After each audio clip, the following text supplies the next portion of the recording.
주보에 내용을 실었습니다만 제자입니까? 라고 하는 후안 카를로스 오르티즈 목사님의 책의 내용인데요. 이분이 처음에 교회를 갔을 때 성도가 184명이었습니다.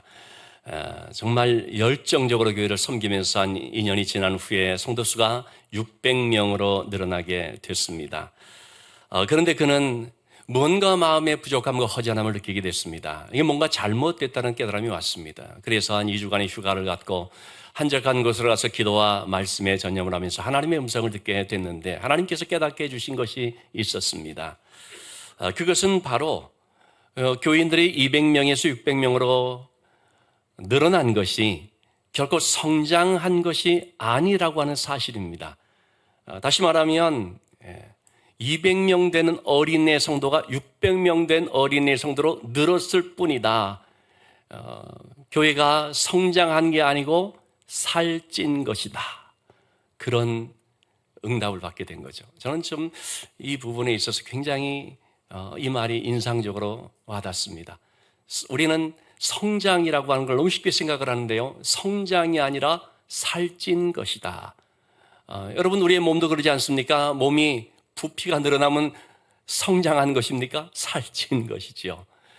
살찐 것은 건강에 도움이 되지 않고 오히려 해롭게 되는 경우들이 많이 있죠. 어린애 성도 200명이 어린애 성도 600명으로 늘어난 그 교회는 여전히 어린애 교회다라고 하는 뜻이 되겠습니다. 여러분 어린애의 특징이 뭡니까?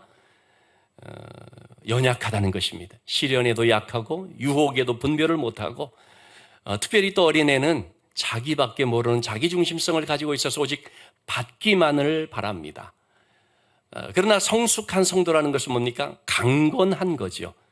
시련도 이기고 유혹도 분별하고 또한 성숙한 성도가 되면은 받는 것보다 주는 것을 할 줄 압니다. 줄 줄 안다는 것입니다. 여러분 우리의 신앙을 점검해 보시면서 과연 내 신앙이 어린애 특성을 가지고 있는가 아니면 성장한 신앙인가 볼 필요가 있습니다. 그래서 우리는 신앙이 강건해야 되고요. 성장해야 되고요. 그래서 줄 아는 성숙한 신앙을 가져야 됩니다. 그러나 그런 신앙을 가지려면 내 힘으로 안 되지요. 그것은 바로 말씀을 통해서 세워져야만 된다는 것입니다. 그래서 교회는 하나님의 말씀을 통해서 거룩해질 뿐만 아니라 우리가 능히 든든히 서가고 그리고 마침내 하나님의 귀한 사명을 감당하는 교회로 설 수가 있는 것입니다. 그런 열매를 맺는 것입니다. 오늘 본문의 말씀을 통해서 이제 그런 내용을 살펴보게 되겠습니다. 바울 사도는 에베소 교회의 장로들을 불렀습니다. 밀레도라는 항구에 있을 때에 가까이에 있는 에베소 교회 장로들을 초청해서 고별 설교를 하게 됐습니다. 고별 설교의 내용 지난 시간에 살펴본 것처럼 크게 세 가지 말씀을 드렸습니다. 교회는 겸손과 눈물로 세워지는 것이다. 두 번째로 교회의 가르침은 회개와 믿음의 말씀이다. 세 번째로 교회의 사명은 복음을 전하는 것이다. 바울에게 있어서는 교회가 그 무엇보다도 소중하고 정말 생명과도 같은 것이었죠. 왜 그렇습니까? 바로 교회는 주님께서 피로 값주고 사신 것이기 때문이죠. 그래서 교회 안에 일꾼들을 세워서 교회를 섬기도록 했는데 바로 그런 지도자들, 에베소 교회의 지도자들을 바울 사도가 불러서 이제 고별 설교의 후반부 말씀은 오늘 우리가 살펴보는데 아주 중요한 권면의 말씀을 하게 됩니다. 교회의 지도자들에게 있어서 정말로 중요한 것, 첫 번째는 28절 말씀이 나오는 것처럼 삼가라라고 하는 말입니다. 오늘 본문의 말씀 보면요, 짧은 구절 안에 반복해서 가장 많이 등장하는 단어가 하나 있는데 그것은 뭐냐면 여러분이라고 하는 말입니다. 남에게 하는 말이 아니고 바로 여러분에게 해당되는 말이라는 뜻입니다. 이 여러분이라는 것은 에베소 교회의 지도자들을 두고 하는 말이죠.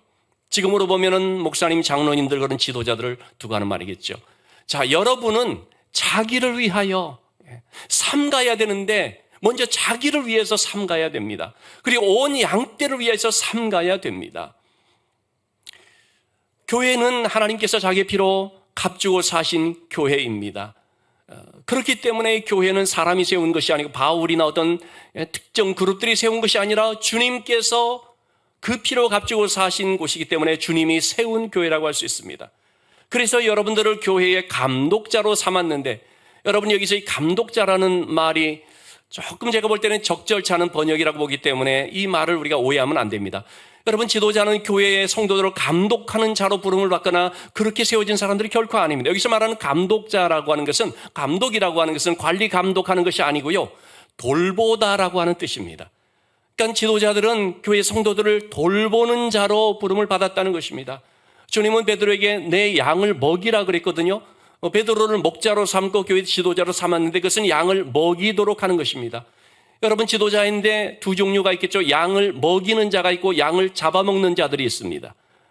교회 지도자라고 하면서 양들을 제대로 먹이기는커녕 오히려 그 양들을 착취해서 자기가 그 양들을 통해서 이득을 얻는, 양을 오히려 잡아먹는 자들이 있을 수가 있다는 것입니다. 오늘날 현대교회 안에도 그런 사꾼 목자와 같은 분들 우리가 볼 수가 있습니다. 그게 누구냐? 그렇게 되면은 이제 좀 본론에서 빗나가는 것이고요. 자, 교회의 성도들을 돌보도록 했고요. 그래서 하나님께서 이 피로 값지고 사신 교회를 보호하도록 했다라고 말하고 있지요. 자, 그렇게 하기 위해서 삼가야 된다는 것입니다. 여기서 말하는 삼가다라는 말은, 프로세코라는 말은 주의하라, 조심하라, 경계하라라는 말입니다. 누구를 조심하고 경계하고 해야 되겠습니까? 여기에는 자기 자신을 포함해서 교회를 무너뜨리는 세력들을 말하는 거죠. 교회는 너무나 귀한 것이기 때문에 우리 주님께서는 교회를 가장 소중하게 여기십니다. 그리고 또한 하나님 주님께서 가장 싫어하시는 것은 교회를 무너뜨리는 것이지요. 자, 교회가 너무나 귀한 것이기 때문에요, 교회를 무너뜨리는 세력들이 있습니다. 안팎으로 있습니다. 교회의 외부적인 세력을 가리켜서 이렇게 표현할 수가 있겠습니다. 29절의 말씀입니다. 사나운 이리가 여러분들에게 들어와서 그 양떼를 아끼지 아니하며 노략질하는 거죠. 여러분, 여기서 말하는 이 사나운 일이라는 것이 뭐겠습니까? 그 순전한 양들을 잡아먹기 위해서 달려들어 공격해오는 이 사나운 이리들, 영적 사나운 이리들이 있습니다.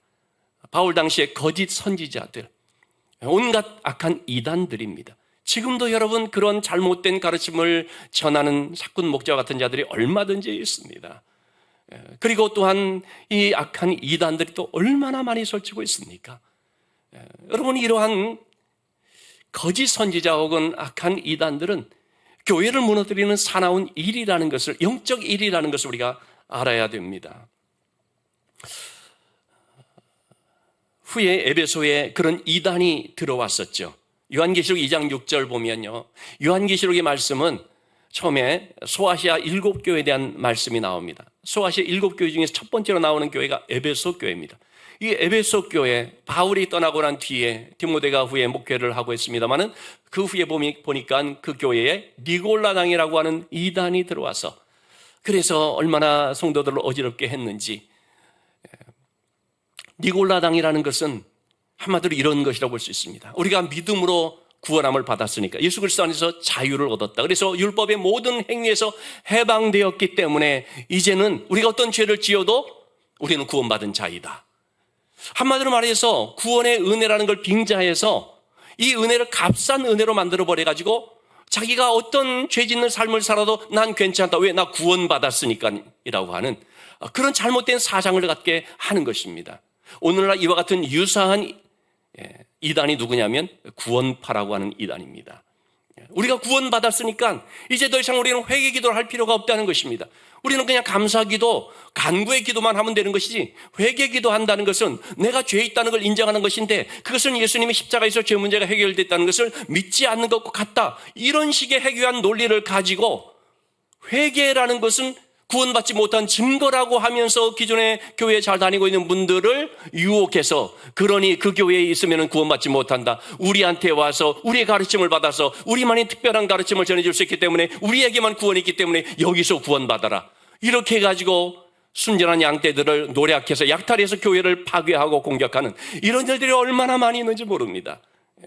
그래서 여러분, 참 주변에서 이런 이단의 문제가 있을 때에 이게 정말 심각한 문제라는 사실을 알고 양떼들을 보호하기 위해서 이단의 실체와 정체를 한번 좀 잘 얘기해 줄 필요가 있습니다. 자, 어쨌든 이와 같은 외부의 공격들이 있게 되는 것입니다.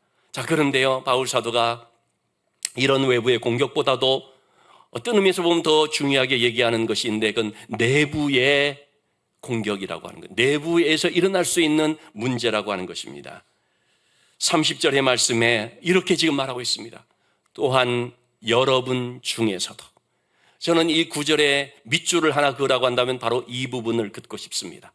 여러분 중에서도. 바울 사도는 지금 누구에게 말하고 있습니까? 세상 가운데 있는 거짓 선지자나 악한 이단들, 그런 사람들, 물론 그들에게 대해서 말했죠. 근데 지금 말하고 있는 것은 여러분 중에서도, 교회의 지도자로 세워진 여러분들, 직분을 받은 여러분들, 지금 보면은 참 성실하고 건실할 것 같은 신앙을 가진 사람으로 보일지라도 그러나 여러분들 중에서 어떻게 한다는 것입니까? 제자들을 끌어 자기를 따르게 하려고 어그러진 말을 하는 사람들이 일어날 줄을 내가 아노라. 그럴 것 같다는 거 아닙니다. 안다는 것입니다. 성도들을 주님에게로 인도하는 주님의 제자로 만들어야 되는데 잘못하면 어떻게 됩니까? 자기의 제자를 만든다는 거죠. 주님을 따르는 자로 만드는 것이 아니라 자기를 따르는 자로 만든다는 것입니다. 저 같은 목회자들에게 있어서 굉장히 위험 요소가 바로 이런 부분인 거죠. 얼마든지 이런 유혹에 빠질 수가 있습니다. 성도들은 순전하기 때문에 잘 모르거든요. 주님의 말씀을 빙자해서 주님을 따르게 하고 주님을 바라보게 하는 것이 아니라 자기를 따르게 하고 자기를 바라보게 하고 자기를 섬기게 만드는 목회자들이 얼마든지 있을 수가 있더라는 거죠. 바울 사도는 그런 점에서 에베소 교회 지도자들에게 너무나 묵직한 이런 말을 하고 있는 것입니다. 여러분 중에 그럴 수가 있다는 것입니다. 자, 여러분, 우리가 생각할 때 말이죠. 바울 사도가 지금 에베소 교회 지도자들과 작별을 하고 이제 떠나면 다시는 그들을 볼 수 없다는 것 때문에 우리가 읽지 않았습니다만은 오늘 사도행전 20장 마지막 부분에 보면 어떻습니까? 서로 헤어지면서 눈물로 작별을 하지 않습니까? 아주 그렇게 중요한 그런 자리지 않습니까? 이럴 때 바울 사도가 이왕이면 덕담을 하면서 에베소 교회 지도자들 여러분, 앞으로 여러분들이 감당해야 될 사명이 참 귀한데 잘할 겁니다. 여러분을 믿습니다. 여러분은 누구보다도 능히 감당할 수 있는 그런 자질들이 있고 훈련도 받았고 신앙이 성숙하고 이렇게 그들을 격려하고 위로하고 덕담을 하면 얼마나 좋습니까?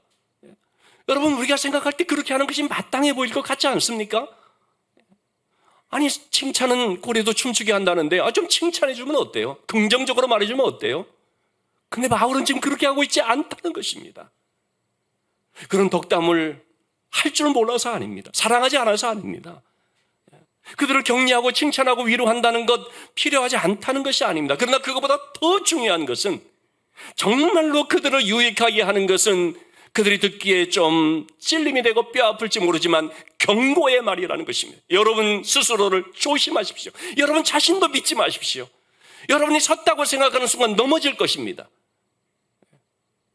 그렇기 때문에 자기를 부인하고 이렇게 자신에 대해서 삼가라고 지금 얘기하고 있는 것입니다. 왜 그렇겠습니까? 그 자신들을 위해서, 교회의 유익을 위해서라는 것이죠.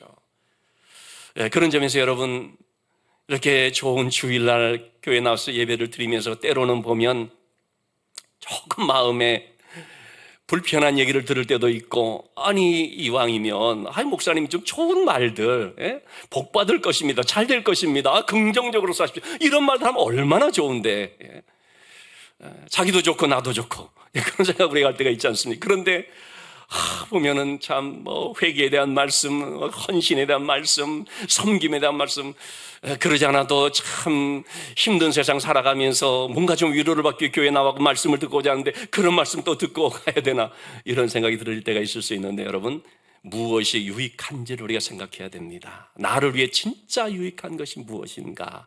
여러분, 부모님들이 자녀를 양육할 때 좋은 말만 하게 되면 어떻게 됩니까? 자녀가 잘못하면 빗나갈 수도 있고 교만해질 수도 있고 그렇지 않습니까? 그러니까 부모의 사랑이라는 것이 뭡니까? 좋은 말 할 땐 하죠. 격려하고 칭찬할 땐 하죠. 그렇지만 훈계가 있고 때로는 채찍이 있는 거 아니겠습니까? 왜 그렇습니까? 유익을 위해서 그런 것이죠. 바울 사도는 어버이의 마음으로 에베소 교회 지도자들을 그렇게 권면을 하고 있는 것입니다. 자기의 욕심을 따르게 될 때 우리는 얼마든지 그렇게 할 수 있다는 사실을 기억해야 됩니다. 디모데전서 6장 3절에서 5절의 말씀은요, 제가 우리 교회에서 양육을 하는 데 있어 모토로 삼는 말씀입니다. 우리 교회는 말씀 양육이라는 철학을 가지고 제가 목양을 좀 힘쓰고 있는데, 항상 이 말씀 양육이라는 것을 중심에 두고 있습니다. 왜 말씀 양육을 하는가? 바로 이 구절, 디모데전서 6장 3절에서 5절 이 말씀 때문에, 이 말씀을 근거로 해서 양육을 하는 것입니다. 여러분, 우리가 이 말씀과 경건에 관한 교훈을 따르지 아니하면 그냥 신앙생활하고 봉사하고 섬기고 이렇게 친교하는 신앙생활만 하게 되면, 그러면 자칫 우리가 어떻게 될 수 있느냐, 이 말씀 경건에 관한 교훈을 알지 못하게 되면 어떻게 될 수 있느냐, 신앙생활을 연륜이 되고 직분도 맡고 그럴수록 잘못하면 교만해져서, 오해하지 말고 들으시기 바랍니다. 그렇다는 것이 아니라 우리가 말씀의 양육 없이 경건에 관한 훈련을 하지 않은 가운데서 하게 되면 자칫 교만해져서 직분을 계급으로 생각하게 되어지고, 그래서 변론과 언쟁을 좋아하는 투기와 분쟁과 비방과 악한 생각들이 나올 수가 있고요, 마음이 부패해지고 진리를 잃어버려서 경건을 이익의 방도로 생각하는 삶이 되어버릴 수 있다는 것입니다. 여러분, 경건을 자기 이익의 방도로 생각하는, 자기 이익의 방편으로 삼아버리는 일들이 얼마든지 있을 수가 있습니다. 경건의 능력을 힘입어 사는 것이 아니고 자기 이익의 방도로 생각해버릴 수 있는, 마음이 부패해지고 진리를 잃어버릴 때 그렇게 된다는 것이죠. 그렇기 때문에 우리는 신앙생활을 하면서 자기의 이익을 앞세우거나 자기 이익에 초점을 두는 신앙생활을 하면은 이렇게 될 수 있다는 것을 조심스럽게 살펴볼 수 있어야 됩니다. 어떤 한 권사님이 자기가 아는 목사님을 찾아와서 얘기를 했습니다. 자기 교회가 너무나 신앙생활하기 어려운 그런 교회다라는 그 불평, 불만을 늘어놨습니다. 목사님은 성도들을 돌볼 생각을 하지도 않고 불성실하고, 부목사님들은 자기 사람들만 챙기고 눈치만 보고 그렇게 하고, 또 성도들끼리는 친한 사람들끼리만 똘똘 뭉쳐서 나 같은 사람은 아무래도 끼지를 못하고, 이것은 교회가 아니라 마치 무슨 배타적인 가족 모임과 같다. 그래서 괴롭고 참 내 신앙마저도 너무나 위태로울 지경이다라는 얘기를 했습니다. 목사님이 말했습니다. 아니, 그럼 권사님 교회를 옮기시지요. 그랬더니 권사님이 이렇게 얘기를 했습니다. 목사님, 절대로 그렇게 할 수가 없습니다. 아니, 왜 그렇습니까? 내가 아들을 결혼시켜서 그동안에 깔아놓은 축의금을 받기 전에는 절대로 옮기지 못합니다. 그 얘기를 듣는 순간 이 목사님이 참 이분도 안타깝고 교회도 안타깝고, 그런데 이런 분들이 의외로 많다라고 썼습니다. 저도 제가 아는 한 권사님이 교회를 옮겨야 되는데 두 번째 아들 결혼을 딱 마치고 나서 바로 옮긴 것을 봤습니다. 여러분, 우리가 신앙생활하면서 그 기준을 어디에다가 둬야 할까요? 잘못하면 나의 이익과 나의 욕심을 따르는 쪽으로 둘 수도 있다는 사실을 참 우리가 무거운 마음으로 한번 생각해 볼 필요가 있습니다. 우리의 신앙생활은 말씀이 중심이 되어야 하는 것이죠. 그렇게 하도록 바울 사도는 에베소 교회 지도자들에게 삼가라는 말씀을 하고 있는 것입니다. 두 번째로 권면하는 요지는요, 기억하라는 말입니다. 기억하는데 두 가지를 기억하도록 말합니다. 첫째는 자기가 했던 것 한번 기억해달라는 얘기를 하는데요, 31절의 말씀입니다. 여러분들이 잘 아는 것처럼 내가 3년이나 밤낮 쉬지 않고 눈물로 각 사람을 훈계하던 것을 알 것이다라는 거죠. 그것을 기억해야 된다. 여러분, 이 말은 바울 사도가 자기의 그런 수고와 헌신을 알아달라고 하는 차원에서 하는 말이 아니라는 것을 아시죠? 여러분, 바울은 나 알아달라고, 나 기념해달라고, 나 기억해달라고 하는 말이 절대 아닙니다. 교회를 섬긴다는 것은 겸손과 눈물이 있어야 되는 것이고, 그 과정 속에 때로는 힘들고 어려운 순간들도 있지만, 그러나 내가 어떻게 성도들을 섬겼는지를 알고 그처럼 성도들을 섬겨라라는 그런 말입니다. 내가 주님을 통해서 본받은 것처럼 여러분들도 내가 주님을 본받는 그 모습들을 한번 본받아서, 그래서 겸손과 눈물로 성도들을 섬기십시오. 내가 했던 것처럼 여러분들도 그렇게 하시기 바랍니다. 무슨 다른 방법이 없을까? 요령 키우면서 쉬운 방법 찾고 그런 허튼 생각하지 말고, 내가 했던 그 눈물의 그런 헌신을 통해서 똑같이 그렇게 해야 된다는 것입니다. 왜냐하면 교회는 겸손과 눈물과 인내라고 하는 걸 통해 세워져 가는 것이기 때문에 여러분들도 그렇게 해야 됩니다 라는 말이죠. 그러나 여러분, 그것이 내 힘과 결심으로 되겠습니까? 내 의지로 되는 것이 아닌 거죠. 그래서 바울 사도는 여기에 덧붙이는 말이 있습니다. 그것은 오직 주의 말씀을 통해서만 되는 것이기 때문에, 말씀 안에서 우리가 세워져 가야만 그런 섬김의 사역을 감당할 수가 있기 때문에, 그래서 32절의 말씀입니다. 여러분을 주와 그 은혜의 말씀에 부탁하노니. 자, 여기서 주와 은혜의 말씀에 부탁한다는 이 표현이 좀 무슨 뜻일까 좀 궁금할 수가 있는데요. 말씀에 부탁한다는 것이 뭐겠습니까? 다시 말하면 말씀에 의탁한다는 말이거든요. 여러분, 말씀에 내 삶을 의탁하기 위해서는 어떻게 해야 됩니까? 내가 그 말씀을 내 삶의 기준으로 삼아서 그 말씀을 순종하는 삶을 살아가는 것을 말하죠.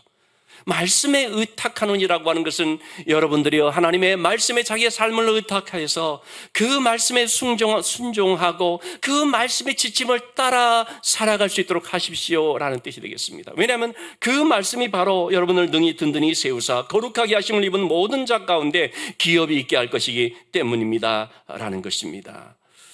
바울 사도는 에베소에서 있으면서 이 말씀의 능력을 너무나 깊이 체험을 했습니다. 사도행전 19장 18절에서 19절에 나와 있는 말씀처럼 복음의 말씀을 전하게 되었을 때 처음에는 그 삭막했었고 복음에 대해서는 전혀 알지 못했었던 그 영적으로는 황폐됐던 에베소 지역이었지만은 믿는 사람들이 생겨나면서 그들이 자기 죄를 자복하게 되어질 뿐만 아니라 그 지역을 영적으로 해롭게 만들고 있었던 마술사들이 자기들의 모든 마술책들을 가지고 다 불태워버리는 영적 대각성과 영적 혁명의 그런 놀라운 일들이 일어났던 것을 바울은 알고 있거든요. 이것이 바로 말씀의 능력이었기 때문에 그 체험을 가지고 지금 성도들에게, 이 지도자들에게 권면을 하고 있는 것입니다. 그래서 은혜의 말씀에 부탁하노니라고 말하고 있습니다. 여러분, 교회는 말씀에 부탁하는 것입니다.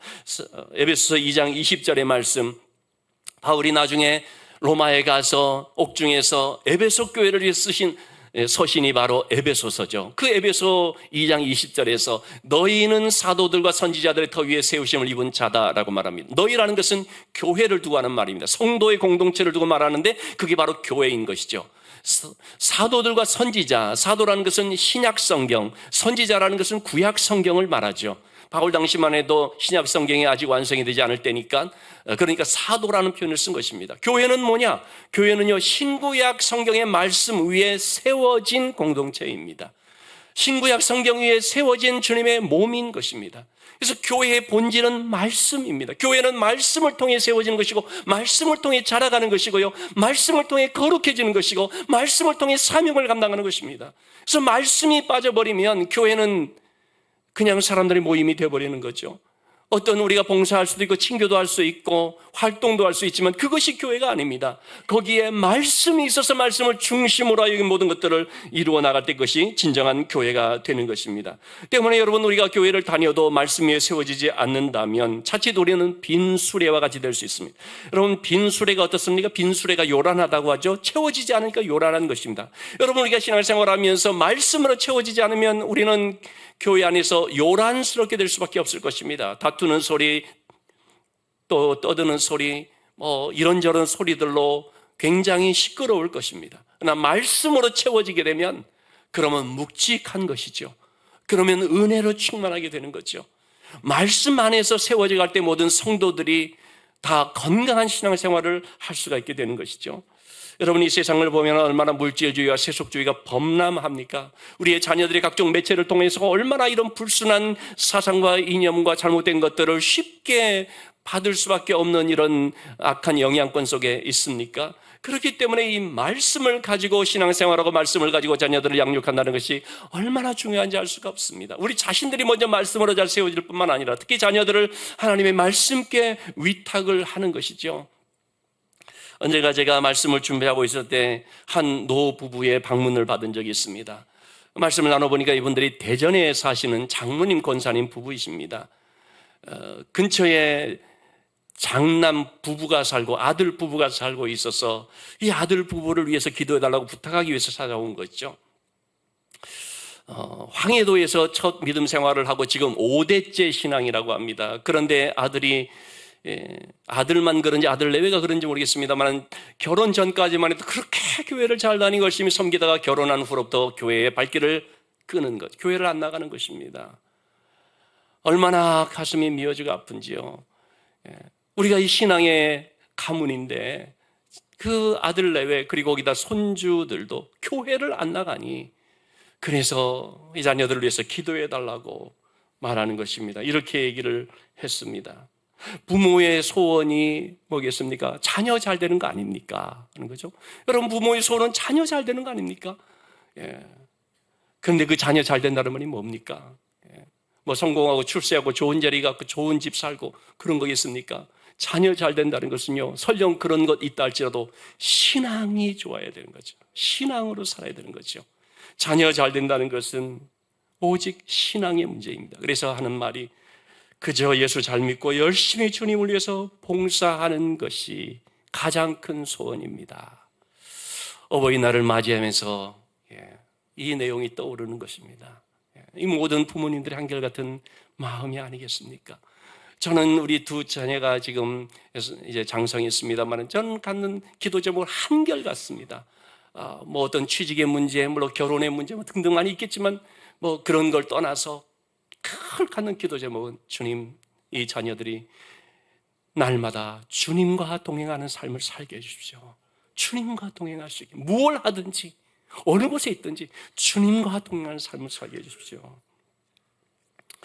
우리가 자녀들을 예배로 인도할 때 하나님의 말씀을 듣게 되고 그 말씀에 의탁할 때 그 말씀이 그들의 심령 속의 역사에서 그들을 하나님의 사람들로 세워나가게 될 줄로 믿습니다.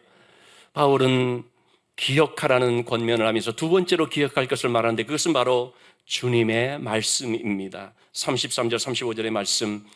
먼저 바울은 물질에 있어서 자신이 누구의 것을 탐하지 않았음을 말합니다. 여러분들도 교회 지도자들로서 물질에 있어서 깨끗해야 된다는 것을 강조하는 것이겠죠. 탐심을 갖지 말도록 말하고 있는 것이죠. 자, 그러면서 그냥 탐심을 갖지만 않으면 되는 것이 아니고 물질을 어떻게 쓸 것이냐. 35절의 말씀. 약한 사람들을 돕고 약한 교회들도 돕고 도움을 필요로 하는 사람들을 찾아가고 그런 뜻 아니겠습니까? 그리고 주 예수께서 친히 말씀하신 바 주는 것이 받는 것보다 복이 있다심을 기억하여야 할지라. 여러분 꼭 기억해야 할 것이 있는데 주님의 말씀인데 주는 것이 받는 것보다 복이 있다. 에베소 교회가 비록 작은 교회일 수도 있을지 모르지만 그러나 주는 교회가 되기를 바라는 그런 마음을 담은 것입니다. 그것이 더 복이라는 것입니다. 우리가 알고 있는 이 기업가 록펠러라고 하는 사람이 있습니다. 록펠러에 대해서는 참 이런저런 그런 얘기들이 많습니다만 어쨌든 그는요 정말 악덕 기업가의 대명사였습니다. 물질밖에 모르는 탐욕적인 사람이었습니다. 33살에 백만장자가 됐다 그래요. 43살에 미국 최고의 부자가 됐다고 합니다. 그러나 55세 때에 머리카락과 눈썹이 빠지고 몸이 말라가는 엘러피시어병이라는 것을 이제 걸리게 됐는데 1년밖에 살 수 없다는 진단을 받았습니다. 그런 가운데 그 병원에 있을 때 병원 복도에서 벽에 걸린 한 액자 문구를 보게 됐는데 그것은 바로 사도행전 20장 35절의 말씀이었습니다. 주는 것이 받는 것보다 복이 있다 하신 주님 말씀을 기억하라. 그 말씀을 듣는 순간 그 마음에 어떤 느낌이 온 것이죠. 그런 가운데 한쪽 병원 구석에서 울고 있는 부모를 좀 보게 됐습니다. 비서를 통해서 어떤 사연인가 알아보게 했더니 자녀가 지금 몸이 너무나 아파서 병원에 왔는데 입원비가 없어서 치료비가 없어서 병원으로부터 거절당했다라는 거죠. 당시에는 병원비를 내야지만 치료를 받을 수 있었기 때문에 그래서 딱한 사정을 알고 비서를 통해서 익명으로 그 부모들의 병원비를 다 결제를 해줬습니다. 그리고 아이가 무사히 치료를 받고 건강하게 퇴원을 하게 됐습니다. 그 모습을 보는 순간 정말로 행복했습니다. 한 번도 돈을 긁어먹게 바빴던 그런 삶에서 누군가에 이렇게 베풀었던 그것이 자기의 마음을 행복하게 한다는 사실을 깨닫게 됐습니다. 그로부터 그가 베푸는 삶을 살게 되었다고 합니다.